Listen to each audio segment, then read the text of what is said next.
This is a podcast by the Straits Times. So even when he was in Little League ski racing, 4 or 5 years old, he just didn't like to lose. Sometimes we do hear reports of what the coach did was not right. Even then, we don't try to intervene because we know psychologically and emotionally you mess up things. You're there, not to help them, but to see that they move along with their hurdles, they get over it. They come back home, you see it on their faces that something went wrong at training. Right. What do you do? If you see that happening, you learn to keep quiet and say, okay, what would you like to eat?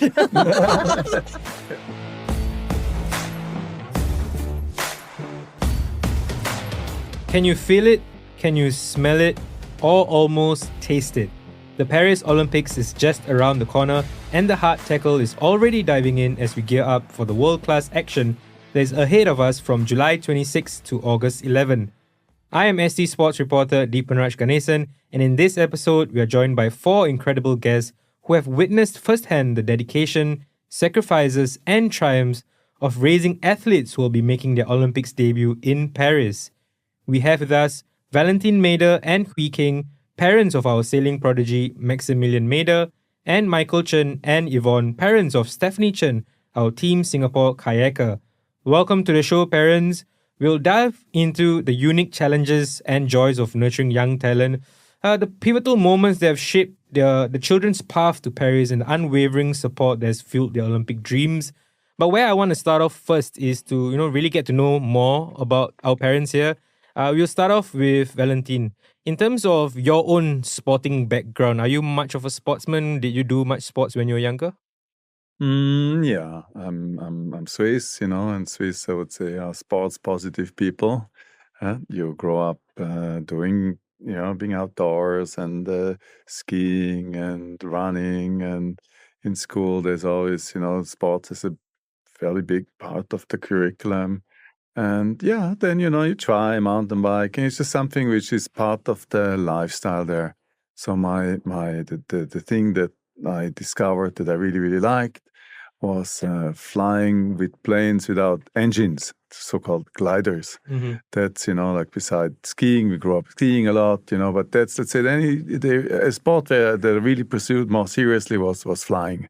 I liked the many aspects of it, and the freedom of moving over the mountains, and the challenges that come with it, and the feeling of how can I say, Being up in the air? the feeling of being up in the air, the feeling of the impressions that you come, you have afterwards this warm glow of impressions which lasts even a day later, and it's just a combination of many things which fascinated me about it. Fantastic. So, of course, Maximilian's dad is a flyer. Hwee Keng, what about you? Do you do much sports? Do you like a particular sport? Yes, younger days I did like badminton, Okay. a netball player. I swim a lot. Running, not my favorite, but my dad seems to like running, so he wakes us up to run. I like water sports, so I did wakeboarding, windsurfing a bit, Diving. diving. Diving is that was later on. I like a lot of sports, like skiing. I took on skiing, and it's just lots and lots of sports. Okay, clearly sporting and adventurous people we have here with us in the studio. I can't say the same for myself. Michael, what about you and Yvonne? I mean, do you guys do much sports when you were younger? Well, to me, sports is important because it's physical fitness, and unless you're physically fit, mentally sometimes you can't go anywhere. I did squash. I was a gymnast, part of the school team, when I was in school, in the secondary school. And I did some marathon running. And when they were all young, it's always outdoor, get out there, go swimming, jogging, cycling. And, when we go out overseas, we do mountain climbing, and not much of going shopping and eating all the time, but just going out to the outdoor areas. Yeah. Okay. Yvonne, what about you? Do you do much sports? I would say during the school days, I do volleyball, netball, swimming, hockey, the works. But Well, once I start working, it was like just volleyball and then just holidaying with friends to go walking, climbing up the hills a bit. And now in the mature years, I pride myself that I keep fit by working because I go on my feet a lot and I don't sit. And my daughter says, "Mommy, you are not exercising." I says, "I thought I'm exercising. I'm moving all the time. I'm not sitting on my butt." To me, that is exercise. Exercising. Yeah, but so quite clearly we have parents here who have some bit of sporting background, in whether it's recreationally or even flying for the matter of the fact. I ask this because, I mean, for me, my dad used to be a football player and then he became a referee. He tried to get me playing football when I was younger. Of course, I was interested, but turned out to be quite rubbish at the sport. So I didn't become a footballer, obviously. But it seems like, it has played a part in your kids' future because they are obviously now athletes. Did you make a choice for them in terms of them going into sports, or was it natural as they were growing up that they started liking sports and they were going more into it? How was it like for you? Anyone can answer first. I think for me, right, because we love sports, we love outdoor, like Michael said. So it's a very natural thing, right? Instead of bringing the kids to the mall, you bring them to do something active, and then it becomes a habit and lifestyle, right? So for me, it's not like a particular choice. It's just who you are, and then you bring along whatever little offsprings you have, and that's what you do, right? I mean, Yeah. Okay. Yeah. So, Michael, for you, was it the same in terms of bringing your kids up in sports? Yeah, it's pretty much the same. A lot of outdoor activities and within the family competition too, Imagine dad going swimming a dam and then with a whole handful of coins, and says, "Oh, you're all ready, see how much coins you can all get, just throw into the pool." And they will dive in and get the coins, and then pick up the coins and then I see, who gets the most coins, So that's part and parcel of, not just individual, but family, and then with some competitions, I think that's sort of a nurture them for that kind of.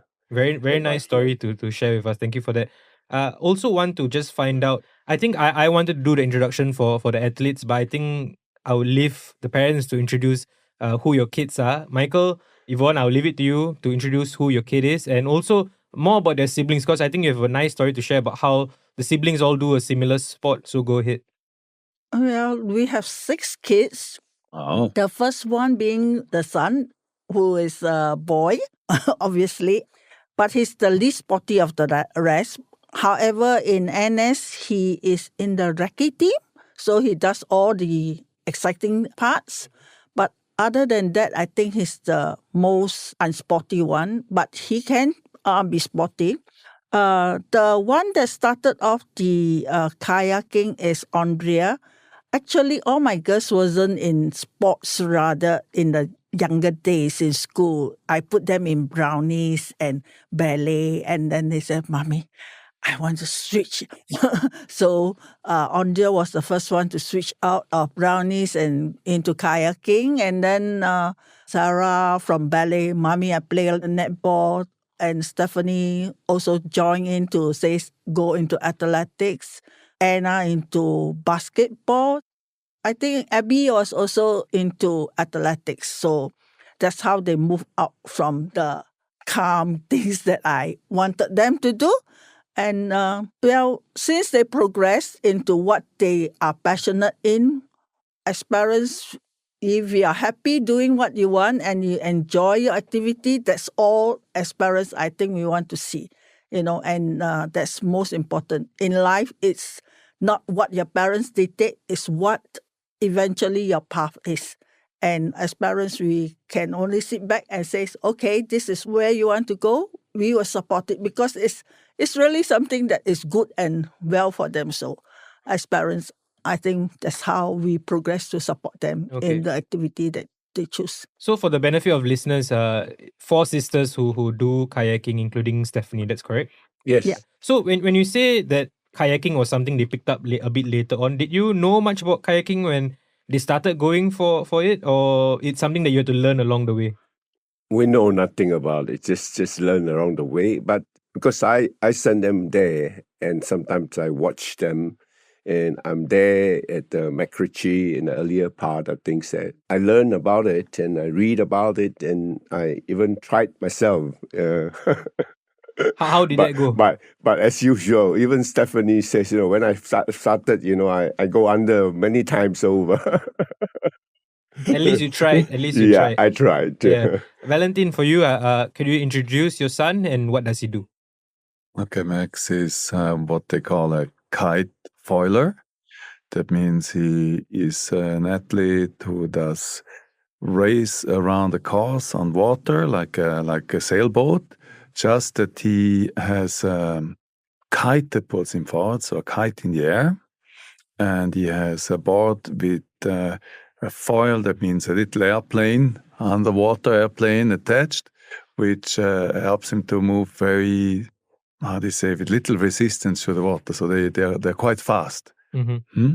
They are maybe reaching 70, 80 kilometers per hour with these kite foil boards, and that's a sport that he picked up from maybe 9, 10 onwards. Okay, so how did he go in that direction of picking up that particular sport? I mean, again, it's the kids grow up and sports is just something the family does. So they skied when they were barely walking, and then it's just normal to go along outdoors, and they sit in your trailer on the bicycle, and then eventually they want to try like a little wakeboarding, and then I want to do this and ski 360 here, and then they go and try this, and then they say I learned kiting also at the same time. Yeah. Mm-hmm. At the time, and they said, okay, maybe we can buy some stuff for the little guy, and bought like all the little kites and little boards, and brought him to try, and he enjoyed that, and then he did that a while, and then this new gear came up, and he was fascinated with that, and just tried. It's just a natural evolution towards it. And then when he stood on this particular, sailing craft, on this particular kite foil board, he says, "Wow, that's my thing," and he loved it, and from there. No, I just wanted to say that the kite foiling came from kite surfing. So he learned how to kite surf first. And we were already kite surfing, but we didn't go into foiling. Mm-hmm. And he went together with his father to start to learn foiling after. Okay. Yes. So at this point, now that, your kids have gone into a sport, they've picked the sport, they like it, they're going into it. For parents who are listening, is there a point at which that you guys sat down and said, here is the roadmap to go into something more competitive, or it's a natural progression that happens? Maybe Michael, you want to start off first. Did you sit down and plan with Stephenie that, okay, you want to do sports, therefore we want to bring you to a particular place? How was the planning like? Or was there planning? No, I think it just come in natural. I'm somebody like in anything you need to learn to flow, and as a sailor, you need to catch the wind. If you don't catch the wind, you can't sail. So and it's somehow that she was good at it, and the coach can see that she's good at it, and so there's a lot of encouragement, and it just progresses, as it is, I mean, if you ask me to plan, I wouldn't know how to plan, because I think she goes beyond what I can imagine, like now going to the Olympics, So I've never been a coach myself, though I've done a lot of sports, I'm not in real competition. So I think as parents, I think they got to see the potential in their kids, and then, give them the fullest support. And planning is not in the mind, just Okay. moved on. I guess also what you're saying is the planning, leave it to the people who know it best, aka the Correct. coaches or maybe Correct. the athletes themselves. Yeah. They might know the Yeah. sport better. Okay. Keng and Valentin, for you guys, was that planning, or is it similar to what Michael is saying? I would say we realized early that Max is naturally competitive. He just, like to win. Yeah. So even when he was in little league ski racing, 4 or 5 years old, he just didn't like to lose. And he would do what it takes to go back and the next time win, right? So we realized he enjoys that. He enjoys to be competitive, and he brought that naturally afterwards also to this kite surfing, where he as soon as he could, he would go and see how he measures up to other kids, and then we brought him to a race, and there he, first time it didn't work very well, but he met somebody senior. There was a bit of a formula for us.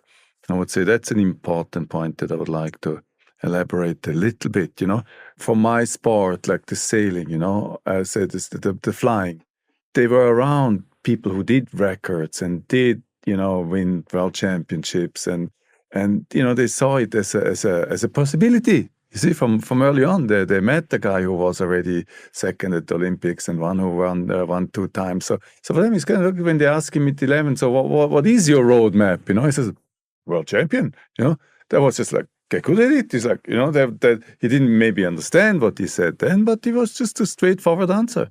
So what's your plan, long-term, Long-term goal. Yeah. Long-term goal in kite surfing or kite foiling? He says, world champion. It's a, why are you asking? It's normal. You want to get better at the sport.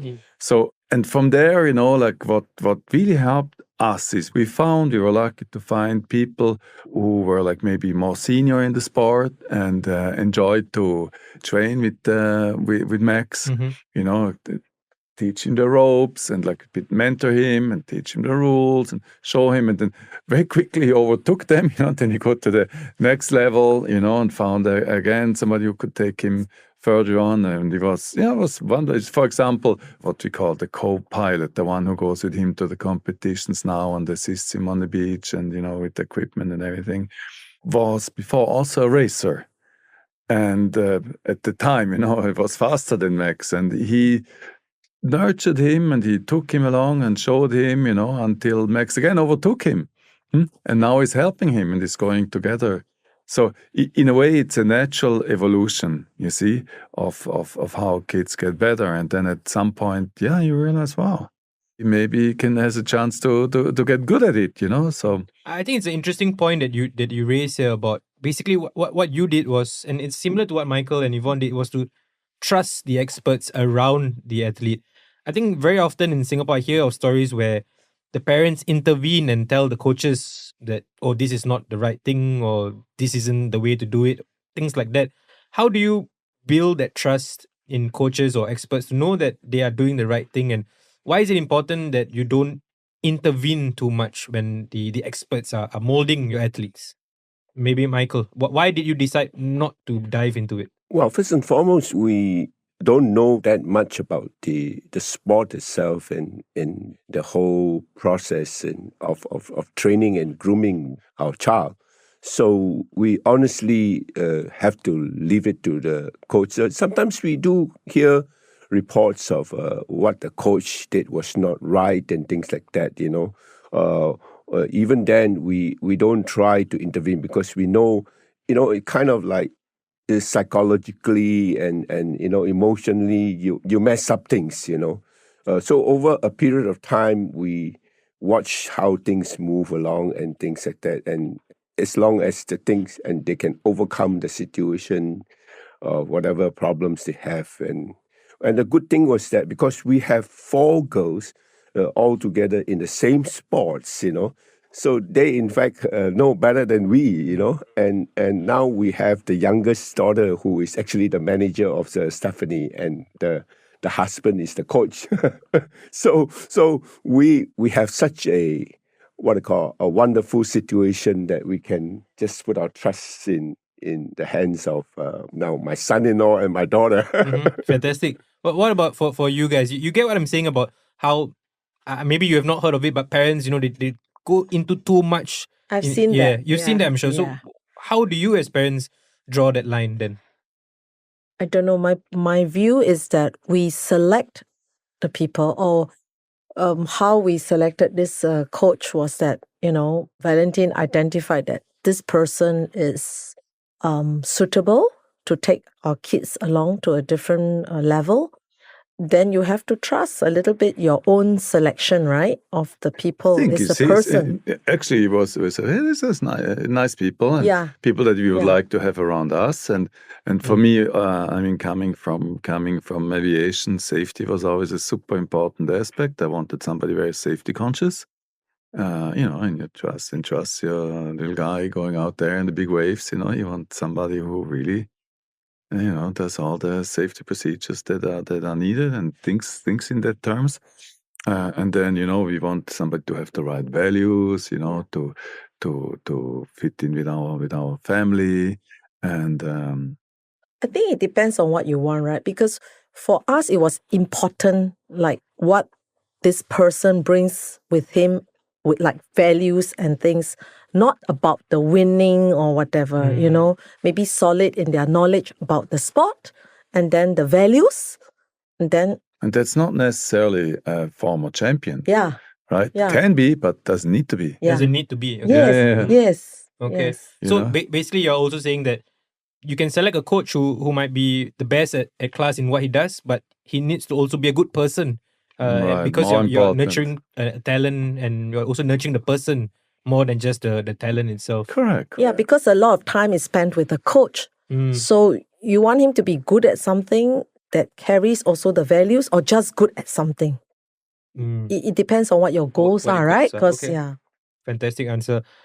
Just want to move back into when your kids were growing up in the sport. Michael, Yvonne, I know you guys made plenty of sacrifices growing up as you send your kids for training. Michael, I know in particular because I've read this before that you used to drive a taxi and you ferried your kids to training early in the morning.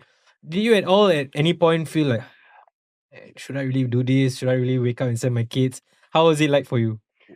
Well, I think the part was that they were very keen in the sports and they did well, and so when you see them do something well, and as a parent, you want to encourage them, and that's sort of a spirit that you see in them kind of boosts you, encourage you to, and so many times I said this is for they use the word sacrifice, but when you see them, the joy of them, in the sports, and they talk about it and together, and that kind of nurture the relationship between the siblings, especially we have 4 of them and things like that. Yeah.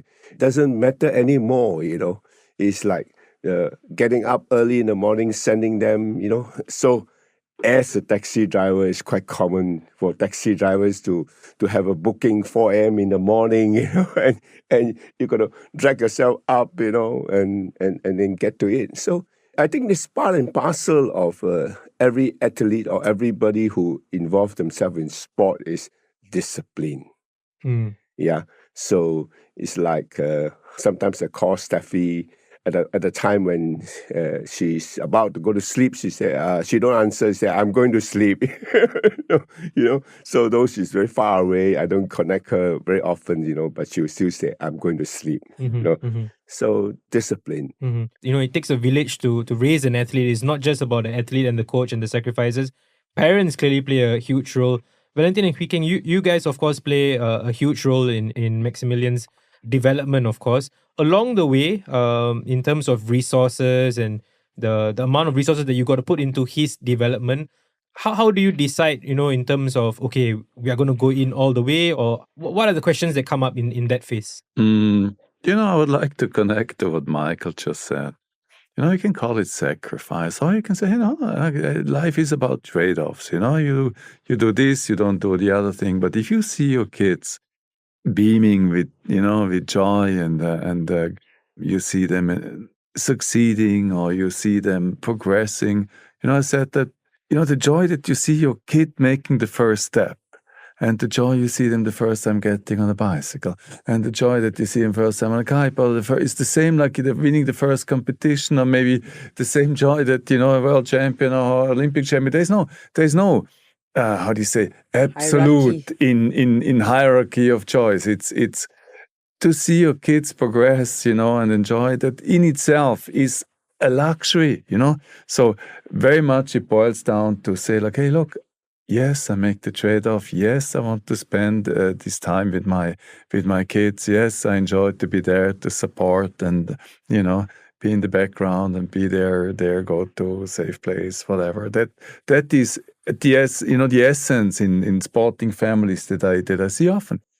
Parents don't really speak about it as sacrifice, they speak about it as one of their biggest privileges, it's a luxury to see your kid discover the world and, see your kid progressing and to be able to make the time. Yeah, Yes, so absolutely. Yes. I think you hit the point there that it's not sacrifices, it's a privilege to be part of your kids' journey as they grow and develop into not an athlete, but a better person, someone who enjoys what they do. right, you're right, and in this vein, it's what drives you as a parent is not so much any results that down the road, it's it's good for them, as part of their life and a part of their development, to put themselves, to dedicate themselves to something. Personal growth, Personal growth, yes. Yeah, to get to know about themselves, to manage and navigate their feelings and frustrations and uncertainties and go on and to be not too sure of themselves. And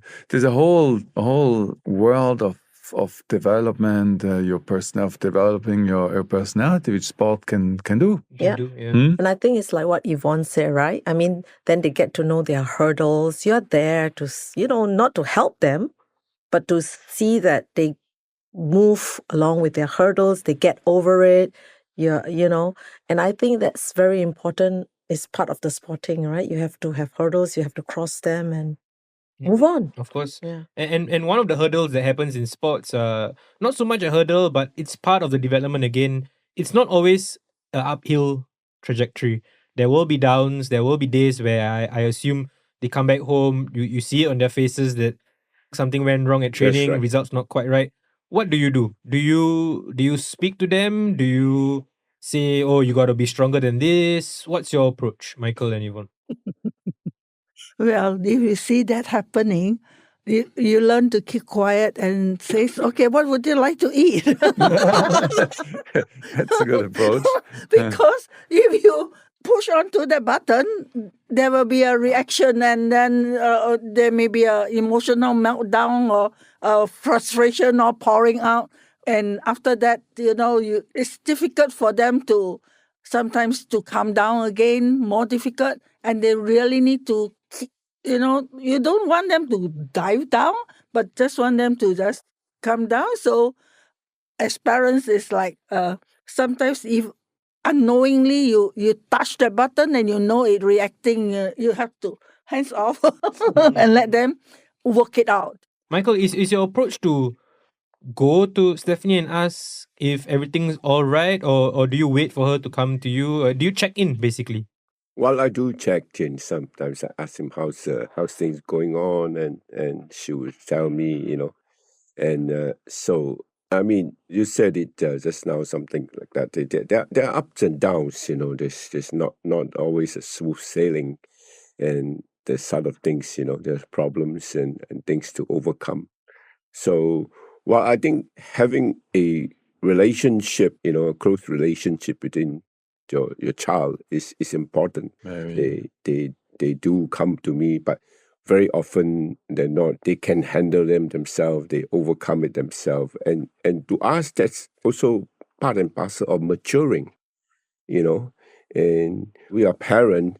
We stay by the side, alongside, we don't poke into their things all the time, and try to push them all the time. And I think that one of those questions is how do you balance between putting pressure or something like that? And so for us, not too much of that. It's sort of like we keep everything in view.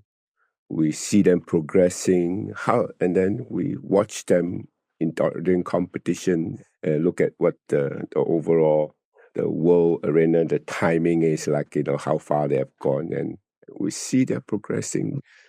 Most of the time is more encouraging and support than trying to poke our fingers into it. Okay. I can totally relate to what Michael just said.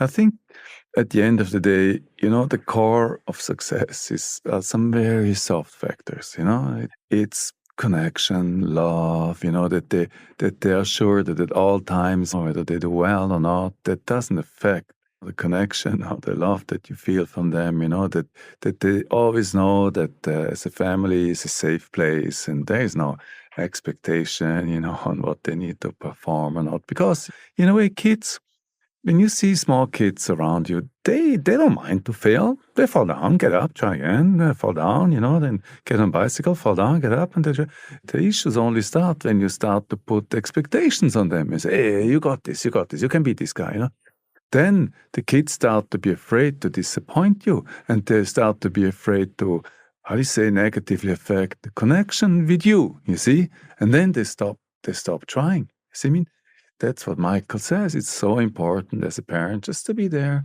supportive, tell them, you're safe, you're free to try. You can fail, if you fail, just try again. We're here. We're here to support if you need it. That then builds, like you say, that builds the true confidence. Confidence comes from experiencing yourself that by trying and trying again in different ways, you can overcome things. From that also comes then the competence. And eventually, if you compete at very high level, you will need to have to find your own little ways and your own little tricks and your own little tactics, which you have one leg up on the competition. And that needs innovation. And innovation needs you dare to try new ideas, right? And that all goes back to this very soft factor of knowing that you're safe, knowing that you're loved, and that whatever happens, people ask me sometimes, hey, why are you not excited? Max just, like he fell and it's to a second. And I said, look, it's the same Max. Whatever happens, it doesn't matter. It works out or it doesn't work out. It's the same Max. And he knows also that for example, that exactly is the same. He comes back, we calmly discuss, what did you experience? What could you do better? But the result is, something which is ensuing. Trying different things and training is not the direct goal, and it's not something that the parents have to give them. They have to find it in themselves. Mm-hmm. In my home, in my language, they say you cannot carry the dog to hunt. It's like you can bring the horse to the water. Yes. The water, but they have to drink. You see, and the more expectations you put on them, the more you kind of kill their natural ambition, and because they're afraid to disappoint you. It's better, like Michael said, just be there. Just what can I do? What would you like to eat, right? That's it. Very nice story to share. Hwee, I think you were agreeing just now when she was saying that sometimes the best answer is to just tell them what do you want to eat. Is that the same thing for you? Similar pattern? Well, similar, but I don't ask what they want to eat. I know what he wants to eat. I just cook the favorite things and say, enjoy, begin. Okay. Don't ask anything. So the best approach you think is not to get too bogged down by their emotions, or do you think the best approach is to actually sit down with them and ask what is it that's upsetting them? Or well, it's very clear what's upsetting them. Like for my competitive son, if he doesn't win, he's upset. Very simple. But you don't have to ask. I think at that point in time, they need to experience it. He would experience it. And he knows the technical parts. He will go to the father and, dissect, analyze what's wrong, what went wrong, whatever. What I do is I leave him alone because you know your child better. Some people like comforting at the moment. I think he just likes his moments. He just let him be. His space. Yeah, his space and everything. And afterwards, you can talk about it. But at that point in time, it doesn't serve any purpose. You see, are you comforting him or are you comforting yourself? That's many times we think we do things for the child, but actually we do it for ourselves. We want to be comforted and we put it on him, but actually he doesn't need it now. Maybe you come later, so you find a time that's better for the child rather than for you. Yeah. Mm-hmm. And I think an important thing is also these things evolve in over time. Are you talking about youth, just going into the sport? Are you talking about intermediary or top athlete? Things evolve, of course.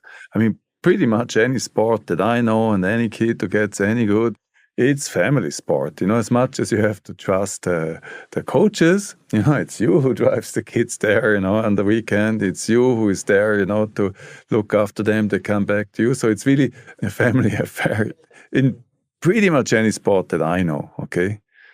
Okay. We can't have an episode with parents and talking about nurturing athletes without talking about naysayers. Naysayers will say, there's no future in the sport that their child is doing. It's better to focus on studies and studies Career. is the most important thing. I hear this a lot in Singapore, mind you. Michael, what would you say to these people?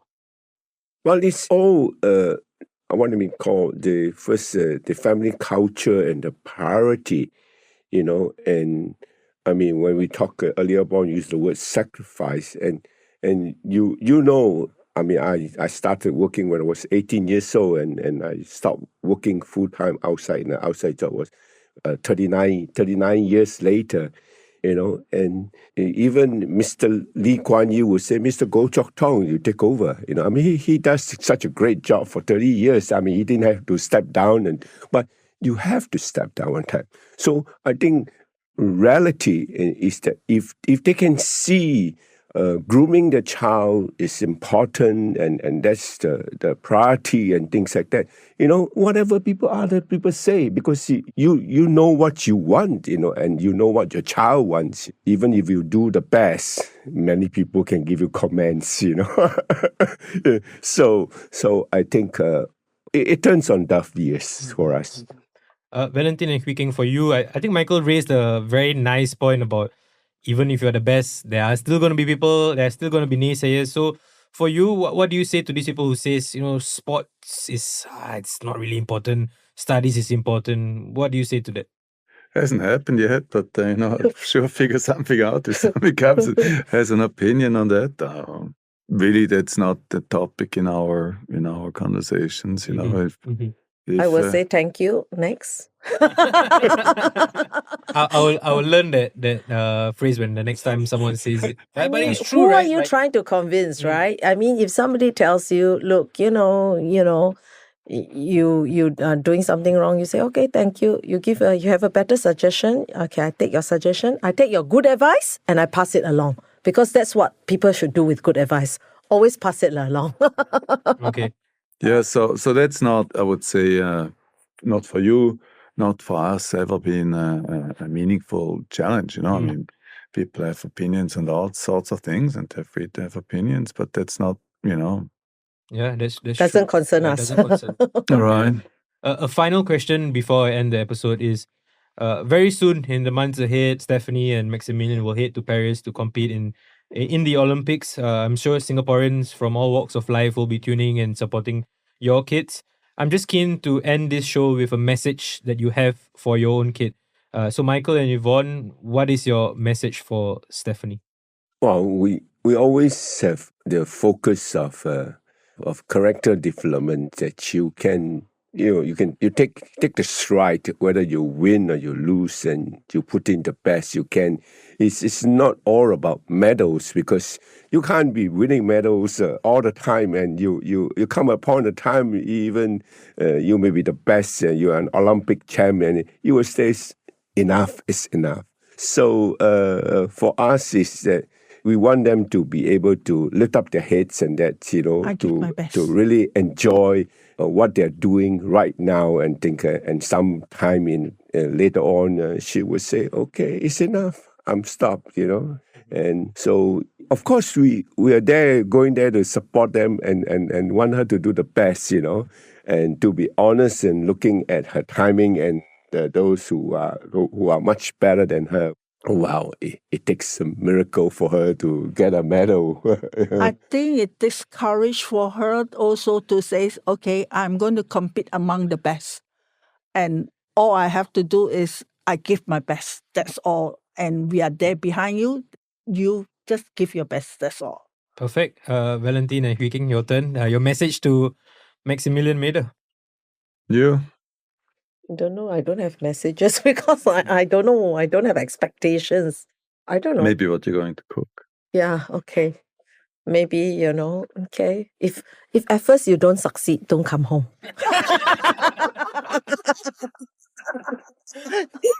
But sorry, I know I asked for a message, but it's just a point I wanted to pick up, because before we started recording, I asked if you were nervous, right? And you were like, nervous for what? Yeah. Can you expand on that, and why actually calm down? There's no need to be nervous. Why? Okay. Why do people get nervous? because there's an expectation of an outcome, right? And you're nervous because the outcome doesn't match your expectations. So if I don't have expectations, what am I nervous about? What should I be nervous about? I do not get it, because I just see this as another event. Just because there's a big publicity and there's a hoo-ha about it, must I also be like everybody else? No, I don't have, because he's my son. He comes out this way, that way, still my son. Yes. I don't know. So I don't know how to be nervous. Yeah. Valentin, your last message before we go, for maybe not for Maximilian Maeder, but maybe speak to parents about, what is your advice for them when it comes to nurturing their kids into becoming athletes, if that's the route that they want to go down? It's a very, again, I think repeating what Michael said, what I said before, it's like just be there for them, enjoy the time with them, make them feel that, family is a safe place and there to support them and in whatever way they want to go and, and let them live out their own natural ambition. If somebody is not ambitious, you can't squeeze them to be. And if somebody is ambitious, you can just enable them. I think that's like it is. Every kid is different. Every kid will get something out of sport. Some have a penchant, some have a drive to perform at a high level, and others just get other lessons out of it. Be it to play together with in a team, or be it to overcome some personal fears or limits. Or every kid gets something out of sport. Where they will end up, life will show. But embrace it, whatever they want. It's for sure they learn something for life. That's for sure. And to say that you better concentrate on your school. No. Just look at it as a dimension that goes parallel with your development. That you can become everything in life, even if you had a phase where sport took precedence over your normal school curriculum. That doesn't. It's an additional dimension which can complete human, which complete the development of a kid. It's not either or. It's just a wonderful additional component. It's like, you wouldn't say, oh, you don't have a family, concentrate on business. No. Having a family often, focuses the mind and brings in an additional component. And in the end, family fathers are at least as successful as singles, for example, right? Exactly. You see, so it's a similar thing. It's like an additional dimension that you should allow in life and let the kids live it out and see how far they want to take it. Perfect message to end off. Valentin, Hwee, Keng, Michael and Yvonne, it's my pleasure to have hosted you guys. I think it's been really an episode, whether it's for a parent or for sports enthusiast or even for an athlete. I think it's very enlightening stuff that we've heard so far. On behalf of the Straits Times and Singapore, I wish both Maximilian and of course Stephenie all the best in Paris and other sporting endeavours that will follow after Paris. Again, thank you so much for joining me, and I hope listeners will enjoy it as much as I did. Thank you. Thank you. Thank you. Thank you. Send your feedback to podcast@sph.com.sg. Find us on Apple Podcasts, Spotify, or within our Straits Times app. Thanks for listening.